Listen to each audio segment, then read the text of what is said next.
Kuwang-kuwa sa CCTV kung paano'y sinilid ng 5 shoplifter mga paninda sa isang grocery sa Valenzuela. Si Micaela Papa, naka-alerto 24.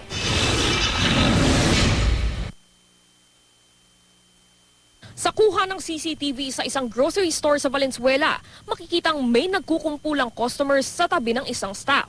Pero pag alis ng staff, tsaka naman isinilid ng babaeng ito sa kanyang palda ang isang grocery item. Halos 30 minutong nagtagal ang 5 shoplifter sa bahaging iyon ng tindahan. Ang babaeng ito may kinuhang supot na hindi nakunan ng CCTV. Inilagay niya yon sa isang stall at maya-maya'y kinuhang muli para naman isilid ang iba pang grocery items na inilagay na naman sa loob ng palda. Ang lalaking ito naman, nagpasok din ng ilang delata sa kanyang shorts habang hinaharangan ng kasabwat na babae. Aabot daw sa 10,000 pisong halaga ng paninda ang nakulimbat ng grupo. Naka-record lang daw ang CCTV nila pero walang laging nakatutok na tao. Day off din daw ang security guard nila noon. Naka-blotter na ang insidente sa pulisya.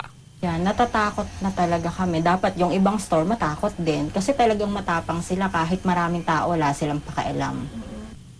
Bumalik daw ang mga kawatan makalipas ang 1 linggo pero walang nanakaw dahil mas marami ng bantay ang tindahan. Ayon sa pamunuan ng tindahan, nakatulong ang 9 na CCTV camera upang maging mas mapagmatsyag sila laban sa mga magnanakaw. Kaya naman sa halip na matakot, naging mas handa lang daw sila nang bumalik ang mga kawatan. Pwede rin po kayong magpadala ng mga video o litrato ng mahalagang balita sa U-Scoop. Paalala lang po, yun lamang pong mga pagmamay-ari ninyo mismo ang ipadala. Micaela Papa, naka-alerto, 24.